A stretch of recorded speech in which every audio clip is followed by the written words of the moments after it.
2, 1. Hi, this is Puka here live on set at KOHS, and today I'm here with my good friend Paul, How's it going? and we're going to be talking about the MVP race in the NBA. Paul, at this point of the season, who would you take as your MVP? You know, Puka, I really want to say James Harden because after what he's done the past two nights with the 60-point triple-double and then last night propelling those Crazy. 60, Rockets. 60 points in the triple-double, first time in the NBA. That is ridiculous. It's phenomenal. It's phenomenal. But he's been great the last couple days, and LeBron James has done not so great these last few weeks, I'd say. Like, not stats-wise, but his PER has been terrible. His win share has gone down. But he is the MVP in my opinion. He's averaging 27, 9, and 8 on a team that is doing just fine at 30 and 20. Like for LeBron's team, that's always below average. But if you put like a different player in his position with his stats and his record, then it's an MVP type season. And so you have to almost like get out of your head a little bit to think it's LeBron. But I think it's LeBron every year, and I think this year LeBron's going to get it. Yeah, that's very true. That's a good case right there for LeBron James. But I don't know. It's just like Michael Jordan. You could have gave it to him every year, but he's not. I wouldn't say LeBron James is deserving this year. For me, it's definitely James Harden. He's been in it for the last couple of years, but somehow they always seem to go around him and give it to somebody else. Like last year, giving it to Russ. Right. Even though the triple doubles were ridiculous, but to me, the MVP is someone who can help their team win games. That's why I'm gonna go with James Harden, who's 31 points, 5 rebounds, and 9 assists. Amazing stats. Yeah. He's playing great right now for the Rockets, and they haven't even peaked.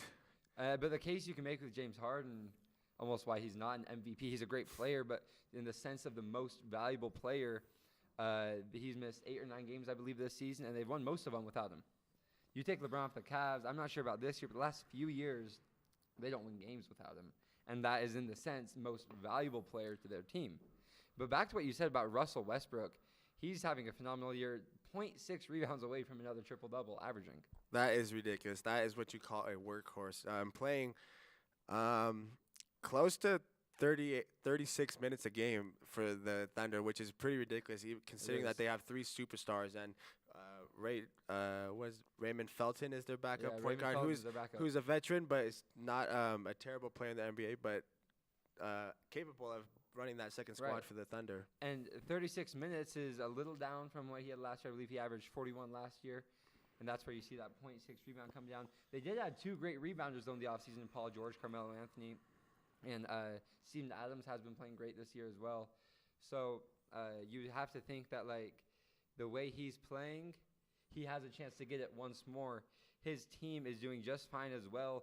30 and 22 is the same case as LeBron. With any other player, if they don't have the expectation, that's another MVP season.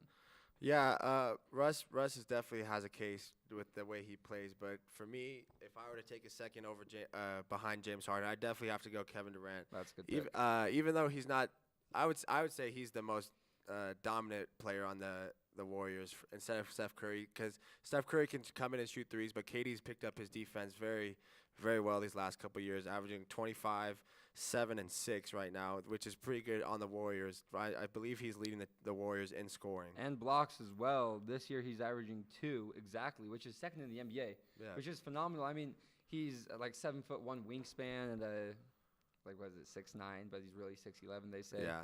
But like for a player like that who's guarding guards a lot, to put in that much effort on the defensive side of the ball and have the best record in the NBA, you have to think that he has a chance to win it. But his running mate, Steph Curry, I think, who's a unanimous MVP in years back-to-back MVP, and he's averaging 28, 5, and 7, which are better stats. I know he's missed a couple weeks with an ankle injury, but I feel like even though they did fine without him, he is the gel of this team. You take Steph Curry off the Warriors, and I don't think they are who they are. To me, I don't think that's the case, because especially with a lot of the bench players for the Warriors coming up to play big for them, as they've had a couple of injuries, players go down, and especially with KD and Steph being ejected of many games and them going on to win those games after, their bench has stepped up a lot for them as well. They have.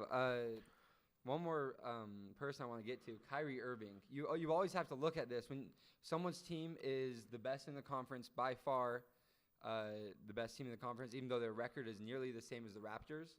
at 37-15. Raptors are 34-16. Kyrie Irving, the best player on the best team in the East, averaging 25, 3, and 5. He had better stats last year, being That's LeBron's true, running that's mate, true. but he is the guy on this team. Al Horford's obviously the veteran presence that they need. His supporting cast is beyond phenomenal. Excuse me.